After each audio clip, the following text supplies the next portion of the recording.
it takes 20 hours or more high above the clouds.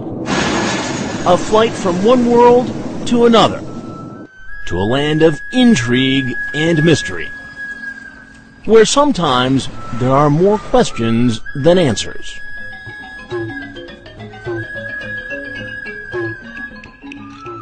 And where an American family says someone's gotten away with the perfect crime. When I was first told by the FBI agent, I remember I was so upset. I was actually sick.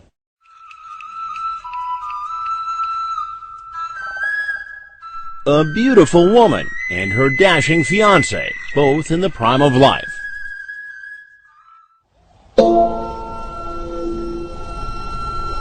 Then, in a house on a quiet road in Thailand, it all ended in a hail of bullets. Tonight, a story of tangled romance, jealousy, and death in one of the world's most exotic locales. A mystery to some, but to American and Thai law enforcement authorities, a case of twists and turns that perhaps have allowed people to get away with murder. The story begins in a decidedly less exotic place, Providence, Rhode Island. If you had to describe him to somebody who had never met John, how would you describe him? Happy, go lucky, and loved life. Loved it. Cheryl Rebello is the younger sister of Jon LaChappelle Jr. She and her father, John Sr., are holding on to memories of a brother and son who was always the center of attention. Everybody he met, he had to talk to. I don't care where we went. If you took him to a restaurant, I swear he knew half the restaurant before we left the place. Yet from the family photos taken when he was a boy, there are glimpses into a lonely childhood. After his parents divorced, he was raised by his father. One time he was little, he said, Daddy, he says, you know, well, my mommy don't want me, my grandma's upset with me, and he says, you're the only thing I got. He says, please, he says, you know, just always be there for me. He was a product of the 70s and 80s. John lived fast, drove hard, and got his kicks in sports cars and motorcycles. After graduating with honors from high school, John modeled in print ads a few times. He joined the Army, where he served as a paratrooper. Then, while he was home on leave, he ended up in deep legal trouble. He was accused of raping his girlfriend. He denied it, but accepted a plea bargain for second-degree sexual assault. He involved a girlfriend. He caught a 7-year deferred sentence on that. He never went to jail for that. His family says it was a difficult time, but he put it behind him, and a few years later, he was about to get engaged to another woman.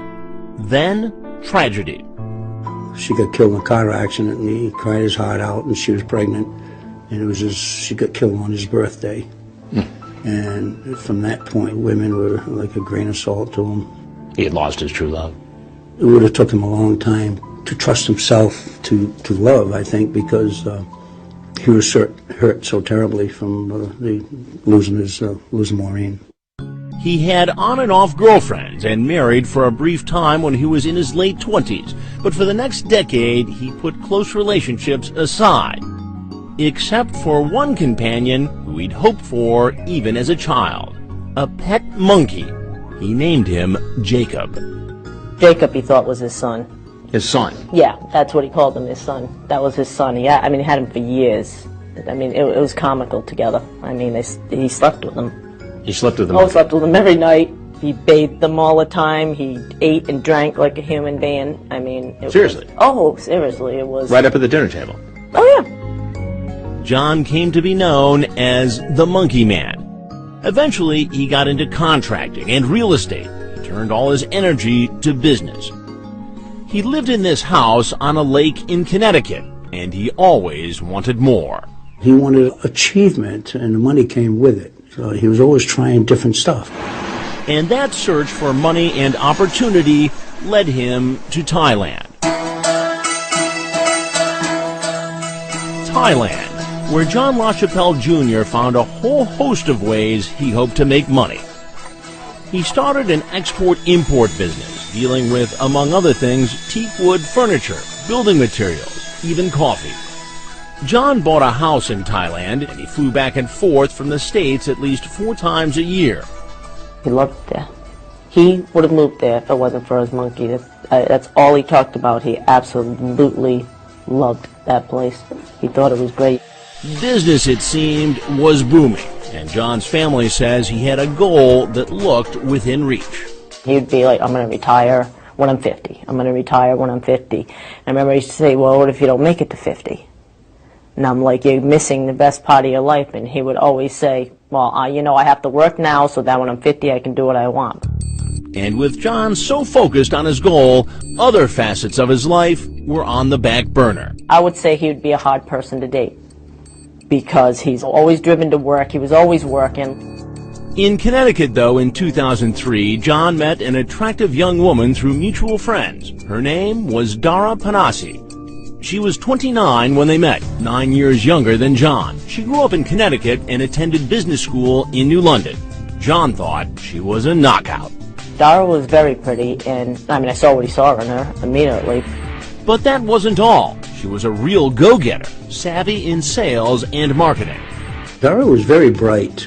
Johnny used to brag about her all the time as being very, very bright, and how sharp she was. He said, I finally found somebody, he says, that is willing to work as hard as I am to make money. Dara moved into John's house in Connecticut and started working with him.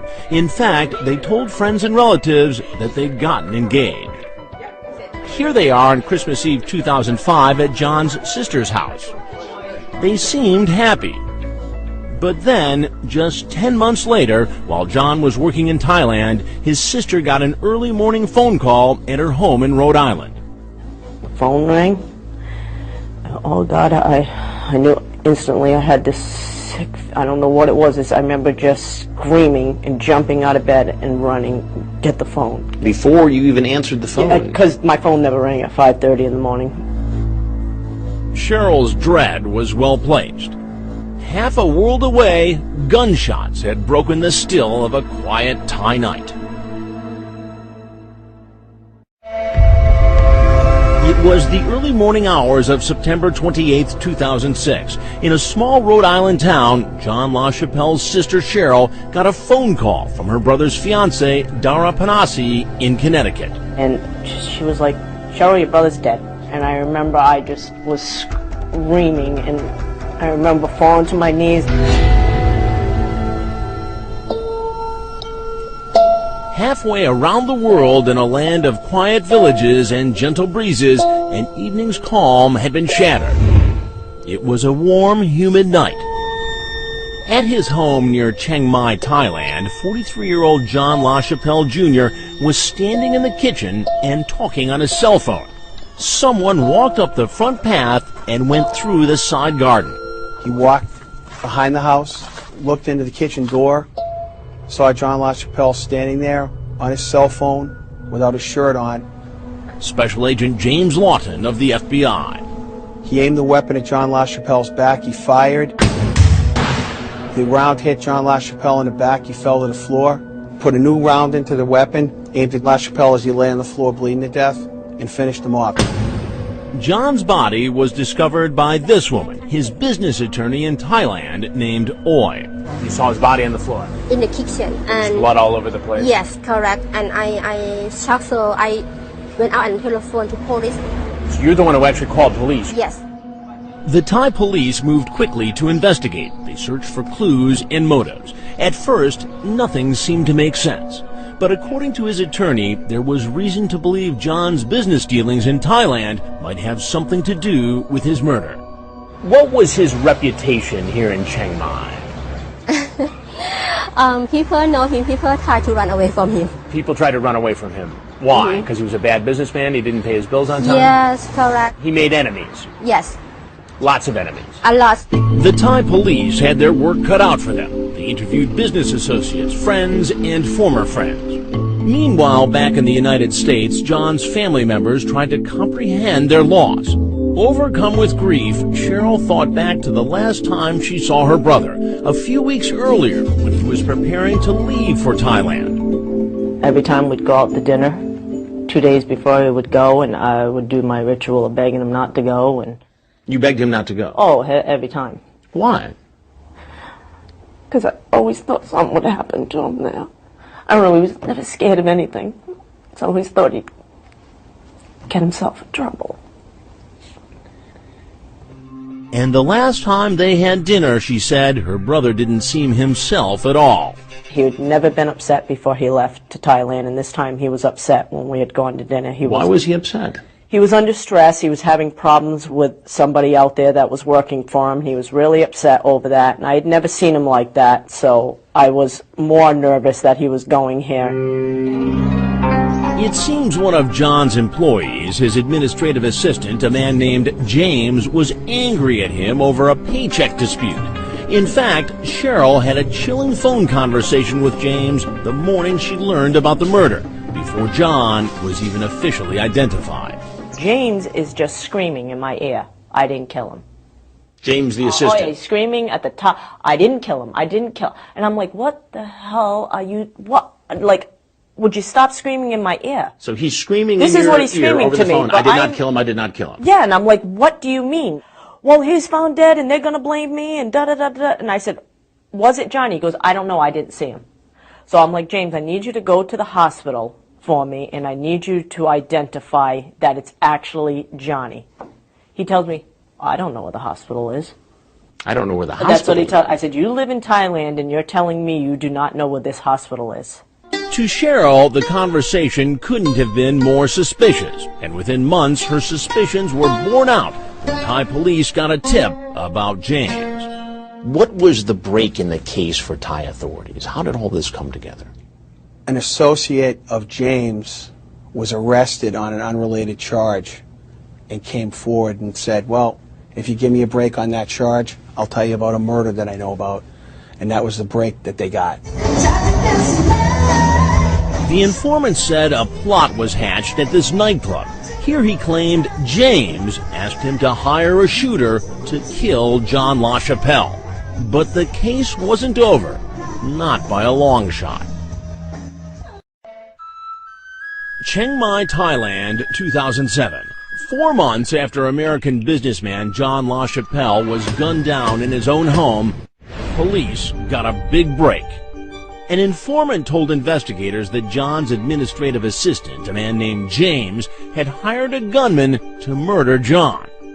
Thai police checked the story, and they believe they found solid evidence. FBI Special Agent James Lawton. So they went out and arrested James. They went out and arrested James, and they arrested the shooter. And they both confessed. They confessed. James confessed to me when I interviewed him in prison. What did James tell you? He told me that he'd been insulted by Jon LaChappelle, that he'd been cheated by Jon LaChappelle. So he gets caught, he confesses. And he confesses. Both to the Thai authorities and to you. And to me. Did his story make sense to you as an experienced investigator? Perfect sense. Fit. The murder weapon, a sawed-off shotgun, was not recovered, but on top of cell phone and banking records, Thai investigators had the suspects recreate the crime. Here, the alleged shooter aims another gun in lieu of the missing shotgun. Back in the United States, John's family got the news of the confessions from the U.S. Embassy. Did you breathe a sigh of relief when you heard that at least 2 of these people were going to be prosecuted in your brother's death?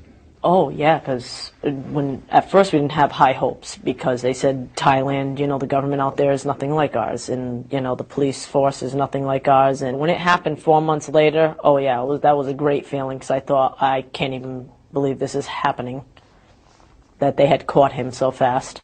But there was a lot more to the story, and John's family was about to receive more sickening news. You don't want to know that because then you never trust anybody again. When James gave his confession, there was one crucial detail that would change everything. James also implicated someone else, someone very close to John, and it was really a shocker. John's fiancée and business partner, Dara Panasi. FBI Special Agent Lawton says James gave him a detailed description of the alleged plot. James gave it up. We went back over his statement, and he told me that he wanted to cooperate, and explained to me how the whole thing happened.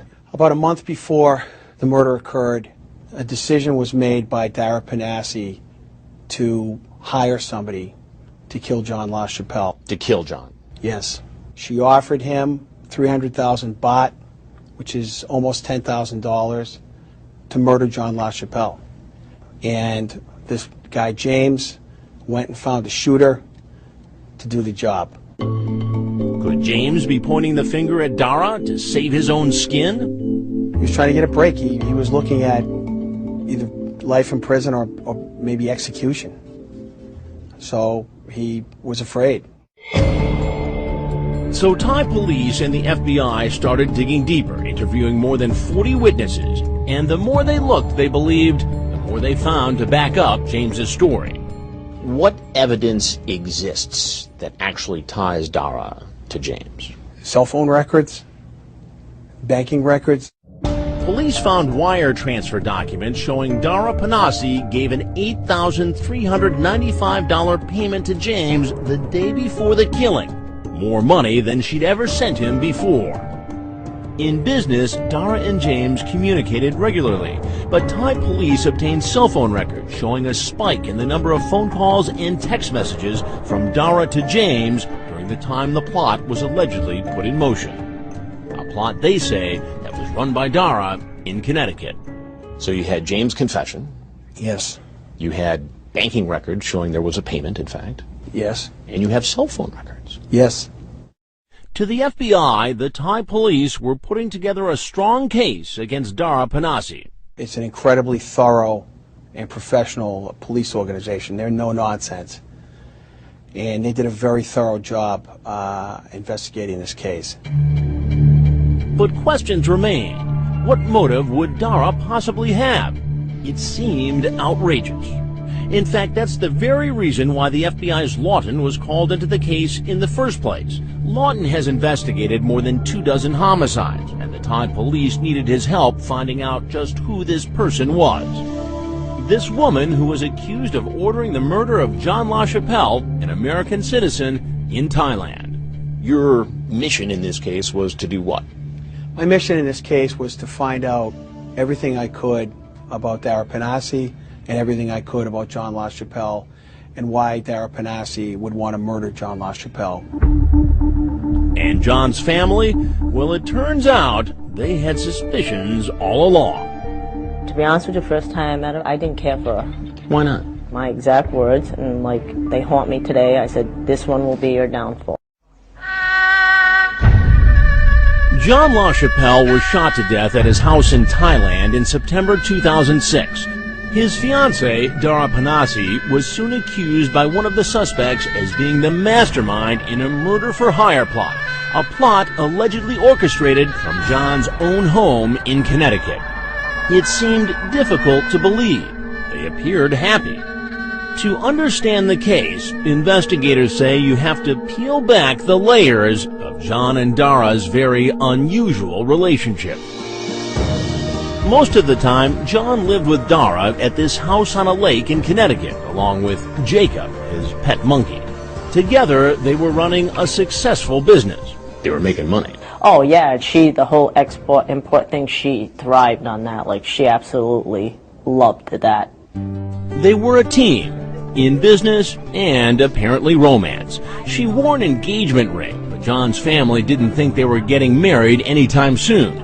They thought it all had more to do with business than love. Why did she have the ring? Because in this business, she dealt with a lot of rich Asian people.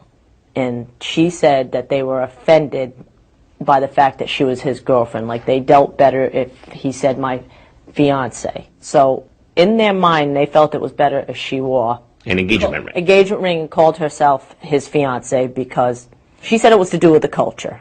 Special Agent James Lawton of the FBI was called in after Thai police pointed to Dara as the mastermind. He was to find out everything he could about Dara and Jon's relationship. What do you think the reality was? The reality, in my opinion, is that he thought that the relationship was about business, and she thought the relationship was about romance. But there was more. There were revelations about Jon's life overseas. During his time in Thailand, Jon LaChappelle was a would-be entrepreneur, a man on the move. He traveled around Chiang Mai brokering deals, going from one new venture to the next. But the word here was he got around in other ways as well.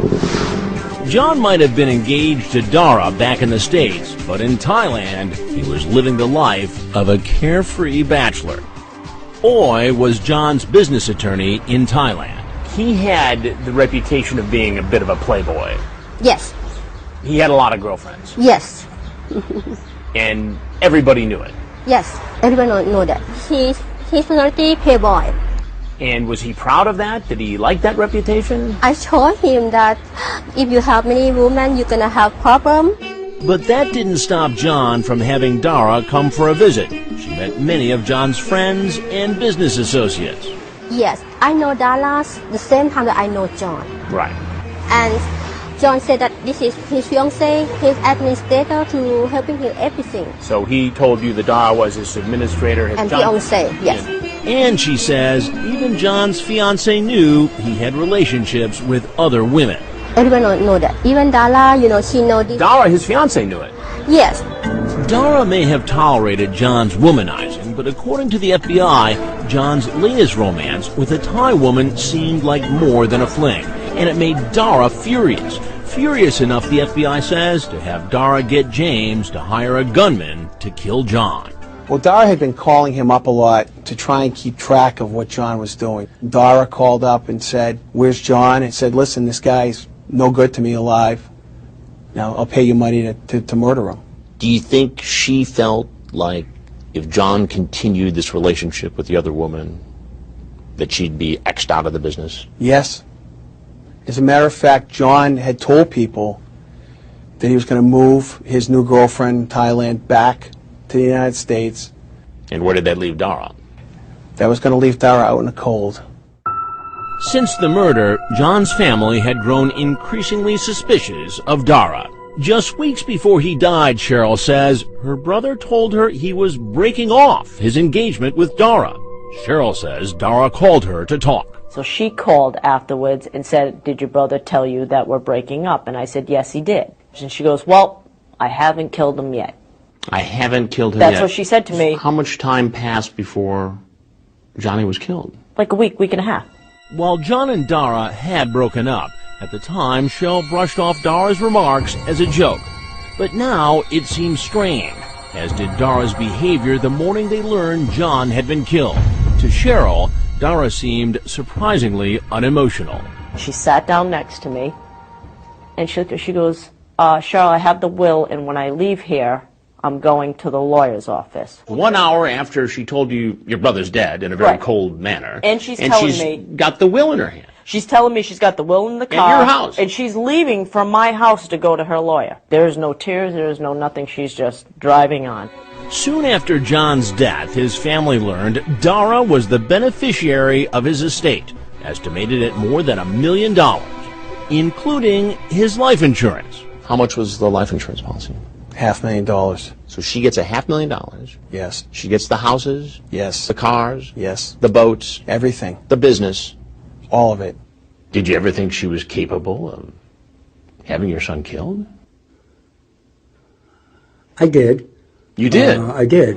As the investigation continued in Thailand, Jon's family ran one of their own at home in the States. Trying not to show their suspicion, they kept in touch with Dara, looking for any signs she was involved. So me and my dad, we would go out to dinner, and I would just try to get things out of her.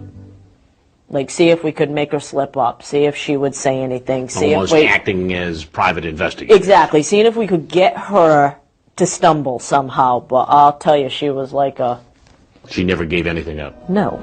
That may have been because Dara had nothing to give up. At least that's what the family had hoped. I'd actually be so glad if it wasn't her, because to know somebody for 3.5 years and know that you had somebody in your life that was planning to murder somebody you loved, that's upsetting. I would have loved to have gotten that call and said they confessed and she didn't do it. She had nothing to do with it. You don't want to know that you knew a murderer of 3 years. You don't want to know that, because then you never trust anybody again. 14 months after Jon LaChappelle was gunned down, a judge in Thailand issued an arrest warrant for Dara Panasi. The charge, premeditated murder. The family believed justice would finally be served, but they had another thing coming. When I was first told by the FBI agent, I remember I was so upset. I was actually sick.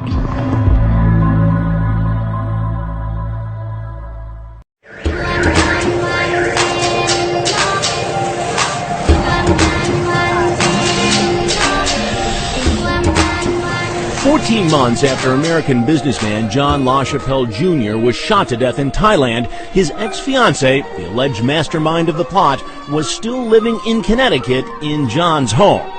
On the other side of the world, Thai authorities charged Dara Panasi with premeditated murder. Authorities felt the evidence against Dara was strong, and she would soon be extradited to Thailand, especially since they already had confessions from the shooter and Jon's former assistant, a man named James, who said Dara paid him to arrange the hit. FBI agent James Lawton. And you're thinking what about this? That once they were convicted and sentenced, that James would fully cooperate, and the next step in the process was to have Dara Panasi arrested and go through the extradition process. Finally, in 2008, the two suspects were brought to a judicial hearing where officials expected they would be sent away for life or sentenced to die, since they had already confessed. But just as the proceeding was wrapping up, a stunning development. Both defendants were set free. A judge ruled, among other things, that their confessions had been given under duress. Both defendants were given bail and told not to leave the country while prosecutors appealed. Neither the Thai police nor the FBI could make sense of the judge's decision. Does that make you suspicious? Yes. In what way? I really can't get into that. That's a matter for the Thai government to address. I will tell you this. The case against them, in my opinion, was overwhelming. Back home, Jon LaChappelle's family was speechless. How did you react when you heard these guys were kicked loose, at least for now? When I was first told by the FBI agent, I remember I was so upset. I was actually sick. Johnny's dead, and they're free. And they're free, after confessing that they killed him. And what about Jon's former fiancée, Dara Panasi? If there's a warrant for Dara in Thailand, why don't they send it your way and say, hey, we want her, pick her up, send her over here? They were in the process of doing that, but when the shooter and the middleman were let out, what they said is they want the appeal process to go through on the case before they reinitiate the extradition process to get Dara arrested. Any sense of the time frame on that? No. And the most frustrating, tough part for me is that there's nobody in jail. That doesn't sit too well for me. Do you lose sleep over this? Yes. I think about it a lot. Have you talked to Dara? Yes. How did that go? Not too well. She lawyered right up. Did she give anything up? No.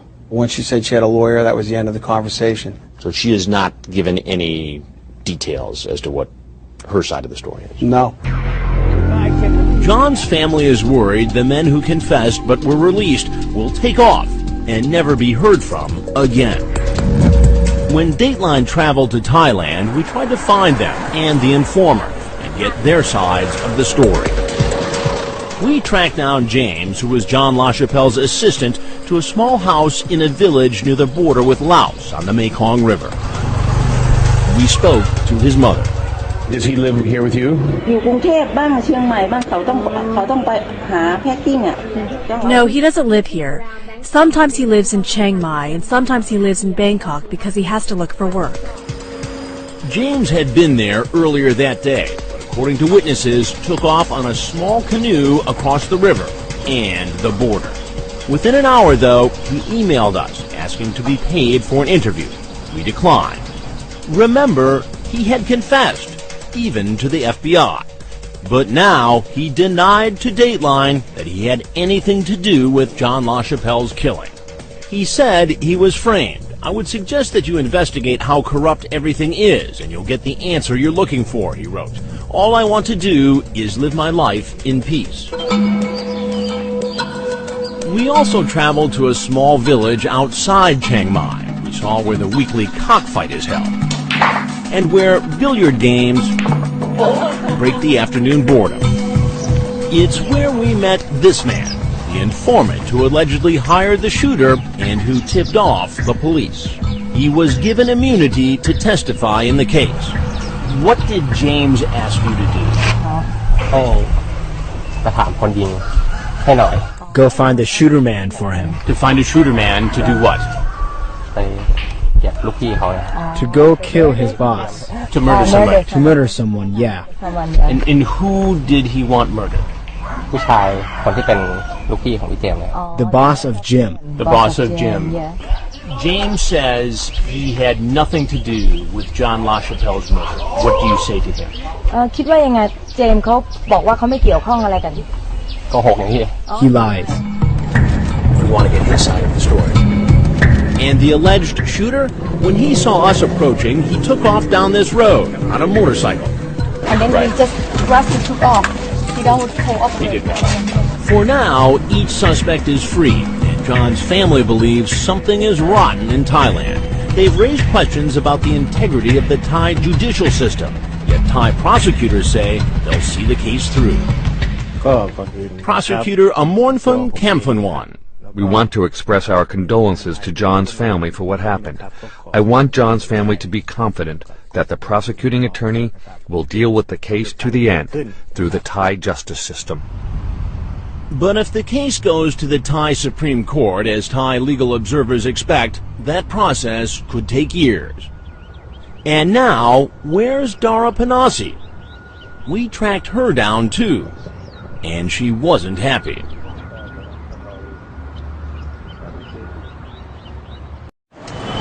Dara Panasi is a woman living under suspicion. But now, more than 4 years after the killing of Jon LaChappelle Jr. in Thailand, the woman accused of paying for the hit, his former fiancé, is walking free, along with the other suspects in the case.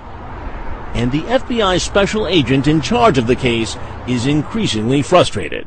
There's a warrant for her arrest, but there's no warrant in the United States. John's family says they won't rest until she faces the charges. She's roaming free. Oh, yeah. How does that sit with you? Makes life unlivable. Bothers me every day when I wake up and I know she gets to wake up and do whatever she wants, and my brother does not get to wake up. She's running that import-export business still. Yep. I believe that's what she always wanted, was that business. She was obsessed with that business. I believe that was her main goal, to get that. I'm never going to let go of this till she pays the price for what she's done. The family has appealed to Washington for help. U.S. Senator Jack Reed of Rhode Island sent a letter asking the State Department to look into the case. His office told Dateline that the U.S. consulate in Chiang Mai is monitoring developments and conveying its concern to Thai authorities. Reed says he supports the LaChappelle family's efforts to find out the truth and seek justice. So just where is Dara Panasi now? She's moved from the home she shared with John in Connecticut. She faces no charges from American authorities, and Thai authorities won't be seeking her extradition unless the case against the 2 suspects in Thailand is reinstated. In fact, Dara appears to be moving on with her life. She lives in an apartment in this house in an upscale Boston suburb. And when she returned home one day recently, we attempted to ask her for an interview to get her side of the story. Dara made it clear she did not want to be interviewed about the case. When I said this must be difficult for her, she said, quote, "You have no idea." And she asked us to contact her attorney, Len O'Brien. We did, and O'Brien sent us this letter on Dara's behalf. Dara does want you to know that she was not involved in John's death in any way, he wrote. The letter also says that Dara's only contact with James involved John's business, and she never met him personally. The letter addresses the $8,400 that Dara sent to James right before John was killed. Police say that money was used to hire a hitman.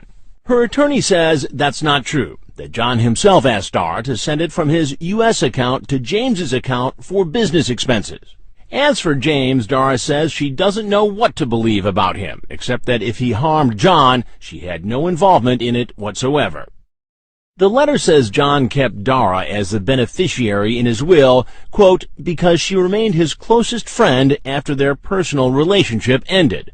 The attorney also says, quote, John's death shocked Dara and made her extremely sad. Back in Thailand, Dara has at least one defender. John's business attorney, who says the phone calls and payments were indeed regular business dealings and that Dara was not jealous.